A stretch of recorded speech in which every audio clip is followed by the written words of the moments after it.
Welcome to Soft Hour Library. Tonight's story begins now. Close your eyes and rest. Thank ye, man. Thy coffin lies handy to the vault. Sir, the hatchway, oh, so it does, sir, so it does. Art not thou the leg maker? Look, did not this stump come from thy shop? I believe it did, sir. Does the ferrule stand, sir? Well enough. But art thou not also the undertaker? Aye, sir, I patched up this thing here as a coffin for Queequeg, but they've set me now to turning it into something else. Then tell me, art thou not an arrant, all-grasping, intermeddling, monopolizing, heathenish old scamp, to be one day making legs, and the next day coffins to clap them in, and yet again life-buoys out of those same coffins? Thou art as unprincipled as the gods, and as much of a jack of all trades. But I do not mean anything, sir. I do as I do. The gods again. Hark ye, dost thou not ever sing working about a coffin? The Titans, they say, hummed snatches when chipping out the craters for volcanoes, and the gravedigger in the play sings, spade in hand. Dost thou never? Sing, sir, do I sing? Oh, I'm indifferent enough, sir, for that. But the reason why the gravedigger made music must have been because there was none in his spade, sir. But the corking mallet is full of it. Hark to it. Aye, and that's because the lid there's a sounding board, and what in all things makes the sounding board is this: there's naught beneath. And yet a coffin with a body in it rings pretty much the same, carpenter. Hast thou ever helped carry a bier, and heard the coffin knock against the churchyard gate going in? Faith, sir, I've. Faith, what's that? Why, faith, sir, it's only a sort of exclamation like, that's all, sir. Go on. I was about to say, sir, that. Art thou a silkworm? Dost thou spin thy own shroud out of thyself? Look at thy bosom, dispatch, and get these traps out of sight. He goes aft. That was sudden now, but squalls come sudden in hot latitudes. I've heard that the Isle of Albemarle, one of the Galapagos, is cut by the equator right in the middle. Seems to me some sort of equator cuts yon old man, too, right in his middle. He's always under the line, fiery hot, I tell ye. He's looking this way, come, Oakham, quick. Here we go again. This wooden mallet is the cork, and I'm the professor of musical glasses, tap, tap. Ahab to himself. There's a sight, there's a sound. The grey-headed woodpecker tapping the hollow tree, blind and dumb, might well be envied now. See, that thing rests on 2 line tubs, full of tow lines. A most malicious wag, that fellow. Rat-tat, so man's seconds tick. Oh, how immaterial are all materials. What things real are there, but imponderable thoughts. Here now's the very dreaded symbol of grim death, by a mere hap, made the expressive sign of the help and hope of most endangered life. A lifebuoy of a coffin, does it go further? Can it be that in some spiritual sense the coffin is, after all, but an immortality preserver? I'll think of that. But no. So far gone am I in the dark side of earth, that its other side, the theoretic bright one, seems but uncertain twilight to me. Will ye never have done, carpenter, with that accursed sound? I go below, let me not see that thing here when I return again. Now then, Pip, we'll talk this over. I do suck most wondrous philosophies from thee. Some unknown conduits from the unknown worlds must empty into thee. Chapter 128. The Pequod meets the Rachel. Next day, a large ship, the Rachel, was descried, bearing directly down upon the Pequod, all her spars thickly clustering with men. At the time the Pequod was making good speed through the water, but as the broad-winged windward stranger shot nigh to her, the boastful sails all fell together as blank bladders that are burst, and all life fled from the smitten hull. "Bad news, she brings bad news," muttered the old Manxman. But ere her commander, who with trumpet to mouth stood up in his boat, ere he could hopefully hail, Ahab's voice was heard. "Hast seen the white whale?" "Aye, yesterday." "Have ye seen a whaleboat adrift?" Throttling his joy, Ahab negatively answered this unexpected question, and would then have fain boarded the stranger, when the stranger captain himself, having stopped his vessel's way, was seen descending her side. A few keen pulls, and his boat-hook soon clinched the Pequod's main chains, and he sprang to the deck. Immediately he was recognized by Ahab for a Nantucketer he knew. But no formal salutation was exchanged. "Where was he? Not killed, not killed," cried Ahab, closely advancing. "How was it?" It seemed that somewhat late on the afternoon of the day previous, while 3 of the strangers' boats were engaged with a shoal of whales, which had led them some 4 or 5 miles from the ship, and while they were yet in swift chase to windward, the white hump and head of Moby-Dick had suddenly loomed up out of the water, not very far to leeward, whereupon the 4th rigged boat, a reserved one, had been instantly lowered in chase. After a keen sail before the wind, this 4th boat, the swiftest keeled of all, seemed to have succeeded in fastening, at least, as well as the man at the masthead could tell anything about it. In the distance he saw the diminished dotted boat, and then a swift gleam of bubbling white water, and after that nothing more, whence it was concluded that the stricken whale must have indefinitely run away with his pursuers, as often happens. There was some apprehension, but no positive alarm as yet. The recall signals were placed in the rigging, darkness came on, and forced to pick up her 3 far to windward boats, ere going in quest of the 4th one in the precisely opposite direction. The ship had not only been necessitated to leave that boat to its fate till near midnight, but for the time to increase her distance from it. But the rest of her crew being at last safe aboard, she crowded all sail, stunsail on stunsail, after the missing boat, kindling a fire in her trypots for a beacon, and every other man aloft on the lookout.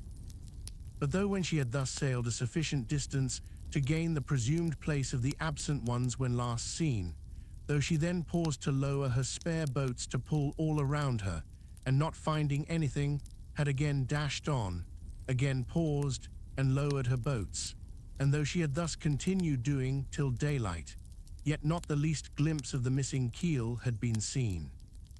The story told, the stranger captain immediately went on to reveal his object in boarding the Pequod. He desired that ship to unite with his own in the search, by sailing over the sea some 4 or 5 miles apart, on parallel lines, and so sweeping a double horizon, as it were. "I will wager something now," whispered Stubb to Flask, "that someone in that missing boat wore off that captain's best coat, mayhap his watch, he's so cursed anxious to get it back." Who ever heard of 2 pious whale ships cruising after one missing whaleboat in the height of the whaling season? See, Flask, only see how pale he looks, pale in the very buttons of his eyes. Look, it wasn't the coat, it must have been the... My boy, my own boy, is among them. "For God's sake, I beg, I conjure," here exclaimed the stranger captain to Ahab, who thus far had but icily received his petition. "For 48 hours let me charter your ship. I will gladly pay for it, and roundly pay for it, if there be no other way, for 48 hours only that you must, oh you must, and you shall do this thing." "Oh, his son," cried Stubb. "Oh, it's his son he's lost. I take back the coat and watch. What says Ahab? We must save that boy." "Oh, He's drowned with the rest on 'em last night, said the old Manx sailor standing behind them. I heard, all of ye heard their spirits. Now, as it shortly turned out, what made this incident of the Rachels the more melancholy was the circumstance that not only was one of the captain's sons among the number of the missing boat's crew, but among the number of the other boat's crews at the same time, but on the other hand, separated from the ship during the dark vicissitudes of the chase, there had been still another son, as that for a time the wretched father was plunged to the bottom of the cruelest perplexity, which was only solved for him by his chief mates instinctively adopting the ordinary procedure of a whale ship in such emergencies. That is, when placed between jeopardized but divided boats, always to pick up the majority first. But the captain, for some unknown constitutional reason, had refrained from mentioning all this, and not till forced to it by Ahab's iciness did he allude to his one yet missing boy, a little lad, but 12 years old, whose father, with the earnest but unmisgiving hardihood of a Nantucketa's paternal love, had thus early sought to initiate him in the perils and wonders of a vocation almost immemorially the destiny of all his race. Nor does it unfrequently occur that Nantucket captains will send a son of such tender age away from them, for a protracted 3 or 4 years, voyage in some other ship than their own, so that their first knowledge of a whaleman's career shall be unenervated by any chance display of a father's natural but untimely partiality or undue apprehensiveness and concern. Meantime, now the stranger was still beseeching his poor boon of Ahab, and Ahab still stood like an anvil, receiving every shock, but without the least quivering of his own. I will not go, said the stranger, till you say aye to me. Do to me as you would have me do to you in the like case. For you too have a boy, Captain Ahab, though but a child, and nestling safely at home now, a child of your old age too. Yes, yes, you relent. I see it. Run, run, men, now, and stand by to square in the yards. Avast, cried Ahab, touch not a rope yarn. Then in a voice that prolongingly moulded every word, Captain Gardiner, I will not do it. Even now I lose time. Goodbye, goodbye. God bless ye, man, and may I forgive myself, but I must go. Mr. Starbuck, look at the binnacle watch, and in 3 minutes from this present instant warn off all strangers. Then brace forward again, and let the ship sail as before. Hurriedly turning, with averted face, he descended into his cabin, leaving the strange captain transfixed at this unconditional and utter rejection of his so earnest suit. But starting from his enchantment, Gardiner silently hurried to the side, more fell than stepped into his boat, and returned to his ship. Soon the two ships diverged their wakes, and long as the strange vessel was in view, she was seen to yaw hither and thither at every dark spot, however small, on the sea. This way and that her yards were swung round. Starboard and larboard she continued to tack. Now she beat against a head sea, and again it pushed her before it, while all the while her masts and yards were thickly clustered with men as 3 tall cherry trees when the boys are cherrying among the boughs. But by her still halting course and winding, woeful way, you plainly saw that this ship that so wept with spray still remained without comfort. She was Rachel weeping for her children because they were not. Chapter 129. The cabin. Ahab moving to go on deck, Pip catches him by the hand to follow. Lad, lad, I tell thee thou must not follow Ahab now. The hour is coming when Ahab would not scare thee from him, yet would not have thee by him. There is that in thee, poor lad, which I feel too curing to my malady. Like cures like, and for this hunt, my malady becomes my most desired health. Do thou abide below here, where they shall serve thee, as if thou wert the captain. Ay, lad, thou shalt sit here in my own screwed chair. Another screw to it thou must be. No, no, no, ye have not a whole body, sir. Do ye but use poor me for your one lost leg? Only tread upon me, sir. I ask no more, so I remain a part of ye. O spite of million villains, this makes me a bigot in the fadeless fidelity of man, and a black and crazy, but methinks like cures like applies to him too, he grows so sane again. They tell me, sir, that Stubb did once desert poor little Pip, whose drowned bones now show white, for all the blackness of his living skin. But I will never desert ye, sir, as Stubb did him. Sir, I must go with ye.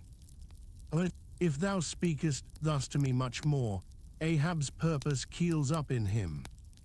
I tell thee no, it cannot be. O good master, master, master, weep so and I will murder thee. Have a care, for Ahab too is mad. Listen, and thou wilt often hear my ivory foot upon the deck, and still know that I am there. And now I quit thee. Thy hand met, true art thou, lad, as the circumference to its centre. So God for ever bless thee, and if it come to that, God for ever save thee, let what will befall. Ahab goes, Pip steps one step forward. Here he this instant stood, I stand in his ear, but I'm alone. Now were even poor Pip here I could endure it, but he's missing. Pip, Pip, ding, dong, ding, who's seen Pip? He must be up here, let's try the door. What, neither lock, nor bolt, nor bar, and yet there's no opening it. It must be the spell, he told me to stay here, aye, and told me this screwed chair was mine. Here then I'll seat me, against the transom, in the ship's full middle, all her keel and her 3 masts before me. Here our old sailors say, in their black 74s, great admirals sometimes sit at table, and lord it over rows of captains and lieutenants. Ah, what's this? Epaulets, epaulets, the epaulets all come crowding, pass round the decanters, glad to see ye, fill up, messieurs. What an odd feeling now when a black boys host to white men with gold lace upon their coats. Messieurs, have ye seen one Pip? A little Negro lad, 5 feet high, hangdog look and cowardly, jumped from a whaleboat once, seen him? No. Well then, fill up again, captains, and let's drink shame upon all cowards. I name no names. Shame upon them, put 1 foot upon the table. Shame upon all cowards. Hist, above there I hear ivory. O master, master, I am indeed downhearted when you walk over me. But here I'll stay, though this stern strikes rocks, and they bulge through, and oysters come to join me. Chapter 130. The Hat.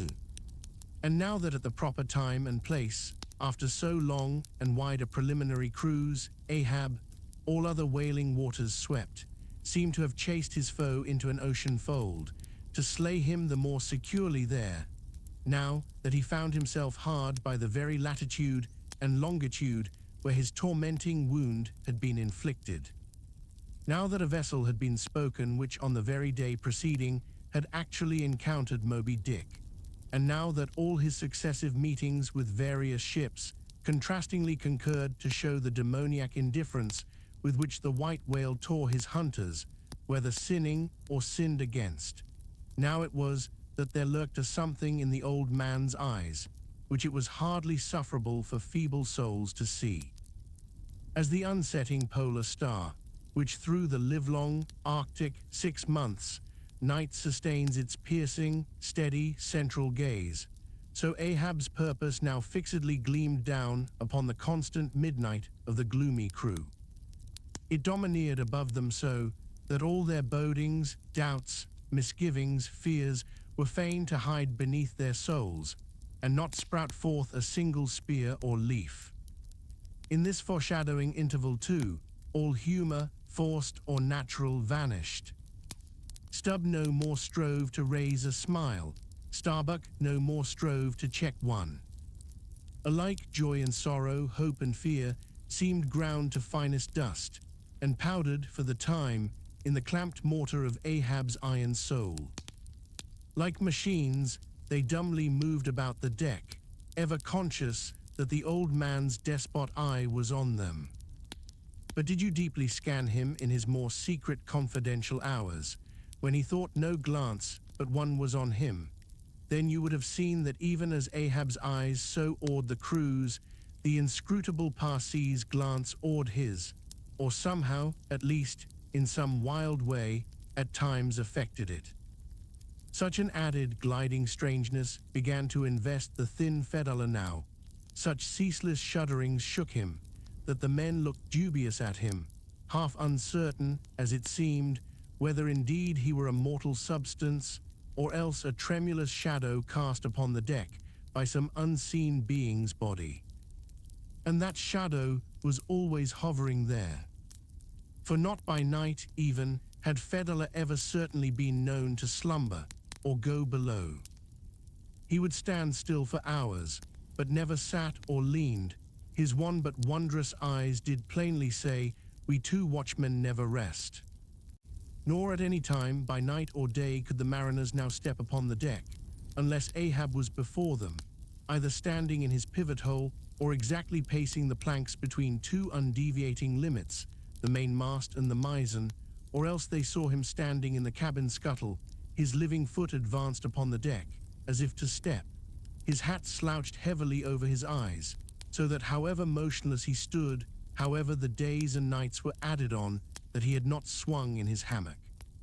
Yet hidden beneath that slouching hat, they could never tell unerringly whether, for all this, his eyes were really closed at times, or whether he was still intently scanning them. No matter, though he stood so in the scuttle for a whole hour on the stretch, and the unheeded night damp gathered in beads of dew upon that stone-carved coat and hat. The clothes that the night had wet, the next day's sunshine dried upon him, and so, day after day and night after night, he went no more beneath the planks. Whatever he wanted from the cabin, that thing he sent for. He ate in the same open air, that is, his two only meals, breakfast and dinner. Supper he never touched, nor reaped his beard, which darkly grew all gnarled, as unearthed roots of trees blown over, which still grow idly on at naked base, though perished in the upper verdure. But though his whole life was now become one watch on deck, and though the Parsee's mystic watch was without intermission as his own, yet these two never seemed to speak, one man to the other, unless at long intervals some passing unmomentous matter made it necessary. Though such a potent spell seemed secretly to join the twain, openly, and to the awestruck crew they seemed pole-like asunder. If by day they chanced to speak one word, by night dumb men were both, so far as concerned the slightest verbal interchain.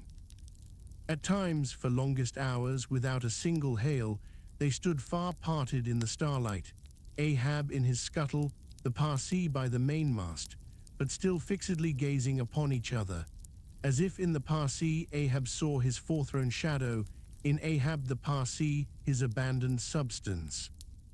And yet somehow did Ahab, in his own proper self, as daily, hourly, and every instant commandingly revealed to his subordinates, Ahab seemed an independent lord, the Parsee but his slave.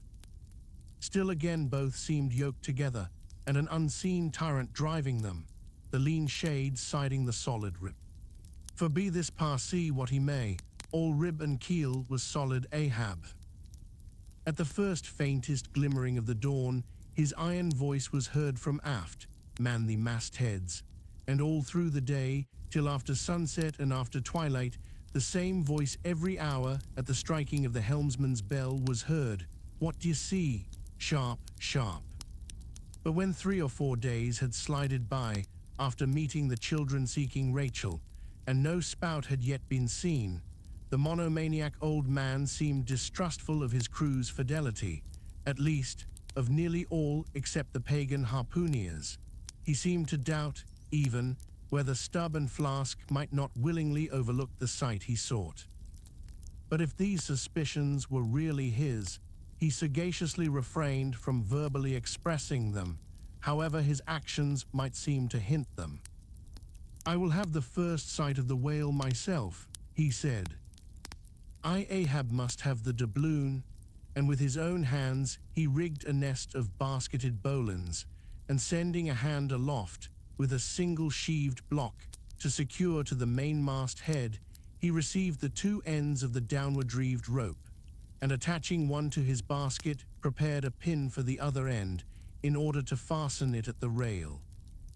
This done, with that end yet in his hand and standing beside the pin, he looked round upon his crew, sweeping from one to the other, pausing his glance long upon Dagu, Queequeg, Tashtigo, but shunning Fedala, and then settling his firm, relying eye upon the chief mate, said, "Take the rope, sir.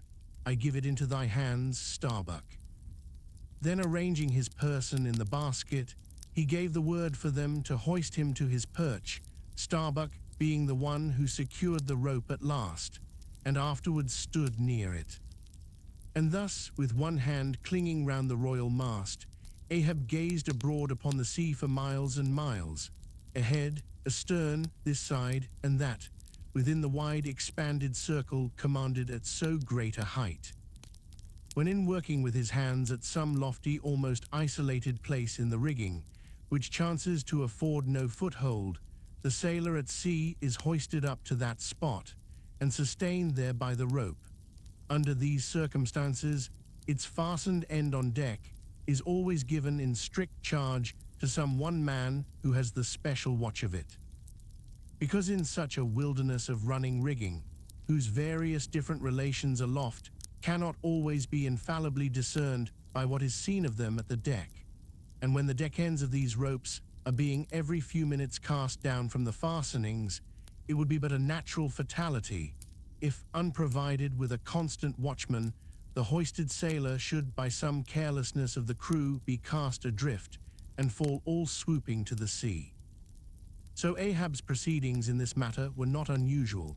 The only strange thing about them seemed to be that Starbuck, almost the one only man who had ever ventured to oppose him with anything in the slightest degree approaching to decision, one of those two, whose faithfulness on the lookout he had seemed to doubt somewhat. It was strange that this was the very man he should select for his watchman, freely giving his whole life into such an otherwise distrusted person's hands. Now the first time Ahab was perched aloft, ere he had been there 10 minutes, one of those red-billed savage sea hawks which so often fly incommodiously close round the manned mastheads of whalemen in these latitudes. One of these birds came wheeling and screaming round his head in a maze of untrackably swift circlings. Then it darted 1,000 feet straight up into the air, then spiralized downwards and went eddying again round his head.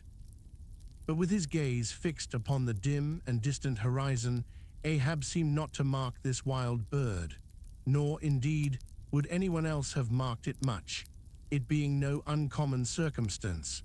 Only now almost the least heedful eye seemed to see some sort of cunning meaning in almost every sight. Your hat, sir," suddenly cried the Sicilian seaman, who, being posted at the mizzen-mast head, stood directly behind Ahab, though somewhat lower than his level, and with a deep gulf of air dividing them. But already the sable wing was before the old man's eyes, the long hooked bill at his head. With a scream, the black hawk darted away with his prize. An eagle flew thrice round Tarquin's head, removing his cap to replace it, and thereupon Tanaquil, his wife, declared that Tarquin would be king of Rome. But only by the replacing of the cap was that omen accounted good. Ahab's hat was never restored. The wild hawk flew on and on with it, far in advance of the prow, and at last disappeared, while from the point of that disappearance a minute black spot was dimly discerned, falling from that vast height into the sea. Chapter 131. The Pequod Meets the Delight. The intense Pequod sailed on, the rolling waves and days went by, the lifebuoy coffin still lightly swung, and another ship, most miserably misnamed the Delight, was disgrayed. As she drew nigh, all eyes were fixed upon her broad beams, called shears, which, in some whaling ships, crossed the quarterdeck at the height of 8 or 9 feet, serving to carry the spare, unrigged, or disabled boats. Upon the stranger's shears were beheld the shattered, white ribs and some few splintered planks of what had once been a whaleboat, but you now saw through this wreck as plainly as you see through the peeled, half unhinged, and bleaching skeleton of a horse. "Hast seen the white whale?" "Look," replied the hollow-cheeked captain from his taffrail, and with his trumpet he pointed to the wreck. "Hast killed him?" "The harpoon is not yet forged that ever will do that," answered the other, sadly glancing upon a rounded hammock on the deck, whose gathered sides some noiseless sailors were busy in sewing together. "Not forged," and snatching Perth's levelled iron from the crotch, Ahab held it out, exclaiming, "Look ye, Nantucketa, here in this hand I hold his death, tempered in blood, and tempered by lightning are these barbs, and I swear to temper them triply in that hot place behind the fin, where the white whale most feels his accursed life. Then God keep thee, old man, seest thou that, pointing to the hammock, I bury but one of 5 stout men, who were alive only yesterday, but were dead ere night. Only that one I bury, the rest were buried before they died, you sail upon their tomb." Then turning to his crew, "Are ye ready there? Place the plank then on the rail and lift the body, so then, O God, advancing towards the hammock with uplifted hands, may the resurrection and the life." "Brace forward, up helm," cried Ahab like lightning to his men. But the suddenly started Pequod was not quick enough to escape the sound of the splash that the corpse soon made as it struck the sea. Not so quick, indeed, but that some of the flying bubbles might have sprinkled her hull with their ghostly baptism. As Ahab now glided from the dejected Delight, the strange lifebuoy hanging at the Pequod's stern came into conspicuous relief. "Ha, yonder, look yonder, men," cried a foreboding voice in her wake. "In vain, O ye strangers, ye fly our sad burial, ye but turn us your taffrail to show us your coffin." Chapter 132. The Symphony. It was a clear steel-blue day. The firmaments of air and sea were hardly separable in that all-pervading azure. Only the pensive air was transparently pure and soft, with a woman's look, and the robust and manlike sea heaved with long, strong, lingering swells, as Samson's chest in his sleep. Hither and thither on high glided the snow-white wings of small, unspeckled birds. These were the gentle thoughts of the feminine air, but to and fro in the deeps, far down in the bottomless blue, rushed mighty leviathans, swordfish, and sharks, and these were the strong, troubled, murderous thinkings of the masculine sea. But though thus contrasting within, the contrast was only in shades and shadows without. Those two seemed one. It was only the sex, as it were, that distinguished them. Aloft, like a royal czar and king, the sun seemed giving this gentle air to this bold and rolling sea, even as bride to groom. And at the girdling line of the horizon, a soft and tremulous motion, most seen here at the equator, denoted the fond, throbbing trust, the loving alarms, with which the poor bride gave her bosom away. Tied up and twisted, gnarled and knotted with wrinkles, haggardly firm and unyielding, his eyes glowing like coals that still glow in the ashes of ruin.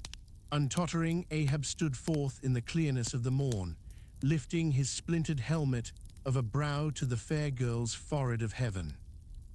O immortal infancy and innocency of the azure, invisible winged creatures that frolic all round us, sweet childhood of air and sky, how oblivious were ye of old Ahab's close-coiled woe. But so have I seen little Miriam and Martha, laughing-eyed elves, heedlessly gambol around their old sire, sporting with the circle of singed locks which grew on the marge of that burnt-out crater of his brain. Slowly crossing the deck from the scuttle, Ahab leaned over the side and watched how his shadow in the water sank and sank to his gaze, the more and the more that he strove to pierce the profundity. But the lovely aromas in that enchanted air did at last seem to dispel, for a moment, the cankerous thing in his soul. That glad, happy air, that winsome sky, did at last stroke and caress him. The stepmother world, so long cruel, forbidding, now threw affectionate arms round his stubborn neck, and did seem to joyously sob over him, as if over one that, however wilful and erring, she could yet find it in her heart to save and to bless. From beneath his slouched hat, Ahab dropped a tear into the sea, nor did all the Pacific contain such wealth as that one wee drop. Starbuck saw the old man, saw him, how he heavily leaned over the side, and he seemed to hear in his own true heart the measureless sobbing that stole out of the center of the serenity around.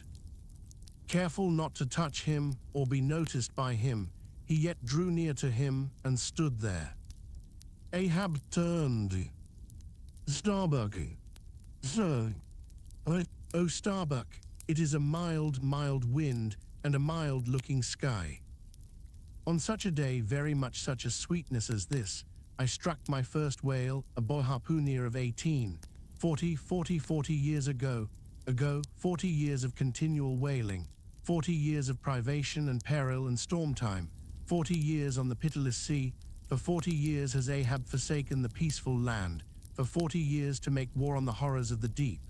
Aye, and yes, Starbuck, out of those 40 years I have not spent 3 ashore.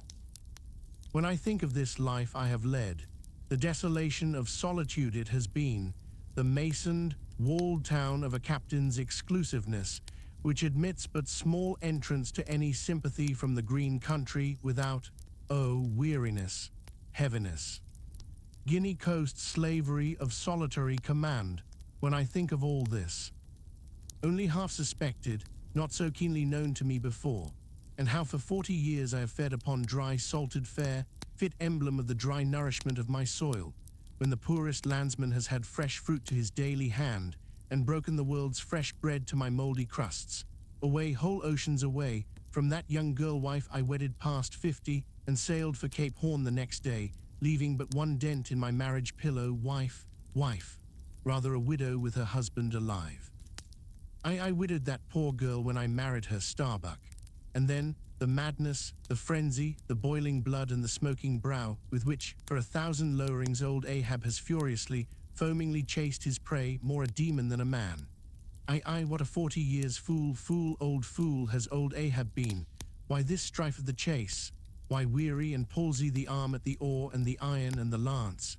How the richer or better is Ahab now, behold. O Starbuck, is it not hard that with this weary load I bear, one poor leg should have been snatched from under me? Here, brush this old hair aside, it blinds me that I seem to weep. Locks so grey did never grow but from out some ashes. But do I look very old, so very, very old, Starbuck? I feel deadly faint, bowed and humped, as though I were Adam, staggering beneath the piled centuries since paradise. God, crack my heart, stave my brain, mockery, bitter, biting mockery of grey hairs, have I lived enough joy to wear ye, and seem and feel thus intolerably old? Close, stand close to me, Starbuck, let me look into a human eye. It is better than to gaze into sea or sky, better than to gaze upon God. By the green land, by the bright hearthstone, this is the magic glass, man, I see my wife and my child in thine eye. No, stay on board, lo, and not when I do, when branded Ahab gives chase to Moby-Dick. That hazard shall not be thine. No, not with the faraway home I see in that eye.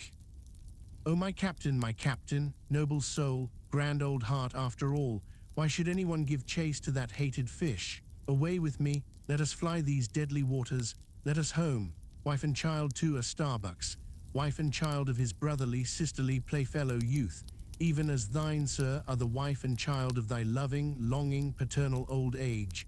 Away, let us away. This instant let me alter the course. How cheerily, how hilariously, oh my captain, would we bowl on our way to see old Nantucket again. I think, sir, they have some such mild blue days, even as this, in Nantucket. They have. I have seen them some summer days in the morning. About this time, yes, it is his noon nap now, the boy vivaciously wakes, sits up in bed, and his mother tells him of me, of cannibal old me, how I am abroad upon the deep, but will yet come back to dance him again. Tease my Mary herself. She promised that my boy every morning should be carried to the hill to catch the first glimpse of his father's sail. Yes, no more, it is done, we head for Nantucket. Come, my captain, study out the course, and let us away. See, the boy's face from the window, the boy's hand on the hill. But Ahab's glance was averted. Like a blighted fruit tree he shook, and cast his last, cindered apple to the soil. What is it, what nameless, inscrutable, unearthly thing is it? What cozening, hidden lord and master, and cruel, remorseless emperor commands me, that against all natural lovings and longings, I so keep pushing and crowding and jamming myself on all the time, recklessly making me ready to do what in my own proper natural heart I durst not so much as dare. Is Ahab? Is it I, God, or who, that lifts this arm? But if the great sun move not of himself, but is as an errand boy in heaven, nor one single star can revolve, but by some invisible power, how then can this one small heart beat, this one small brain think thoughts, unless God does that beating, does that thinking, does that living, and not I? By heaven, man, we are turned round and round in this world, like yonder windlass, and fate is the handspike. And all the time, lo, that smiling sky and this unsounded sea. Look, see yon albacore, who put it into him to chase and fang that flying fish. Where do murderers go, man? Who's to doom when the judge himself is dragged to the bar?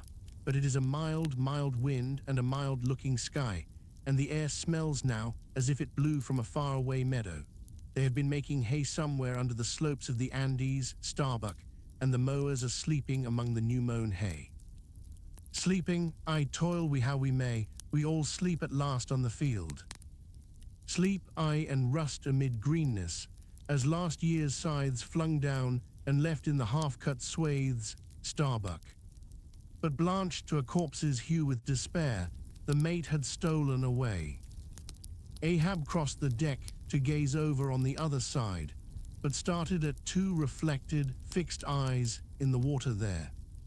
Fedallah was motionlessly leaning over the same rail. Chapter 133. The Chase, First Day. That night in the mid-watch, when the old man, as his wont at intervals, stepped forth from the scuttle in which he leaned and went to his pivot hole, he suddenly thrust out his face fiercely, snuffing up the sea air as a sagacious ship's dog will, in drawing nigh to some barbarous isle.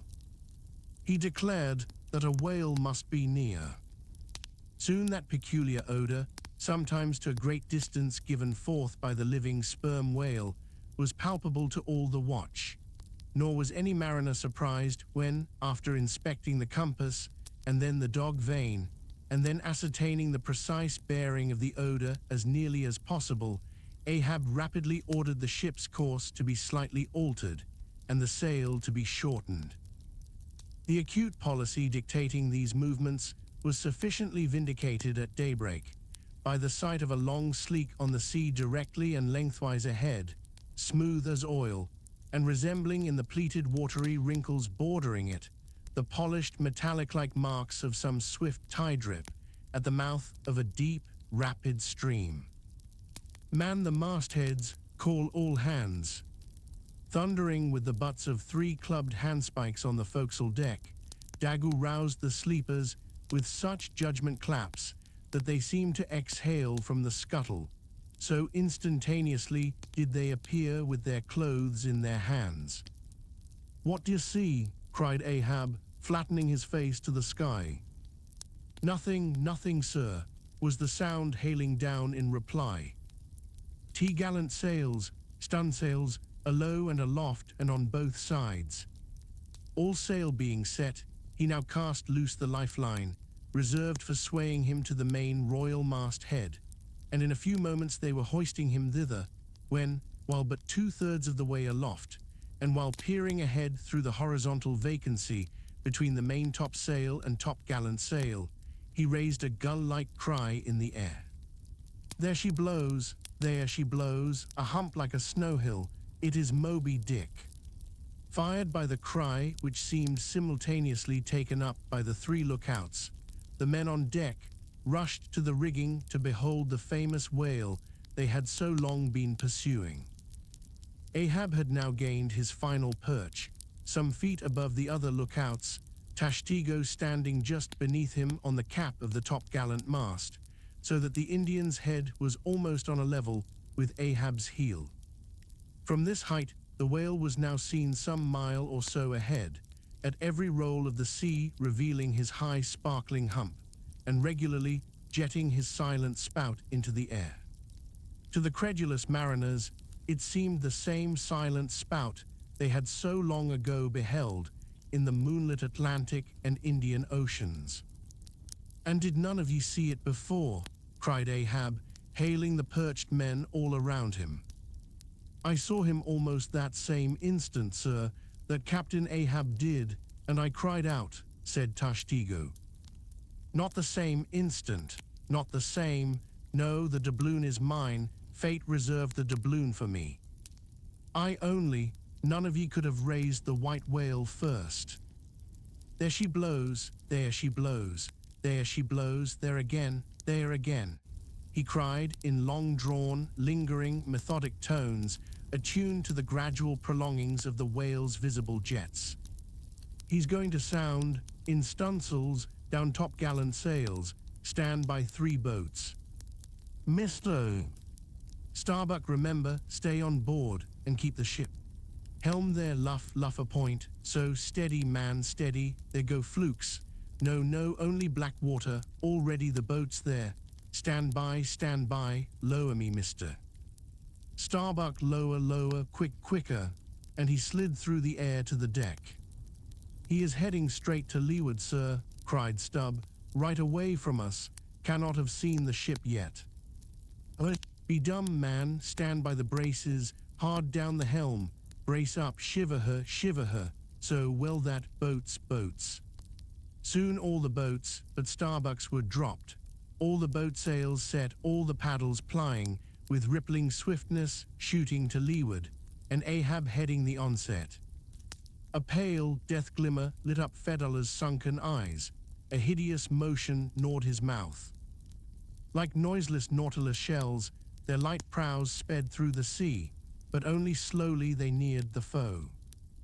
As they neared him, the ocean grew still more smooth, seemed drawing a carpet over its waves, seemed a noon meadow, so serenely it spread. At length the breathless hunter came so nigh his seemingly unsuspecting prey that his entire dazzling hump was distinctly visible, sliding along the sea as if an isolated thing, and continually set in a revolving ring of finest, fleecy, greenish foam. He saw the vast, involved wrinkles of the slightly projecting head beyond. Before it, far out on the soft, Turkish-rugged waters, went the glistening white shadow from his broad, milky forehead, a musical rippling playfully accompanying the shade, and behind, the blue waters interchangeably flowed over into the moving valley of his steady wake, and on either hand, bright bubbles arose and danced by his side.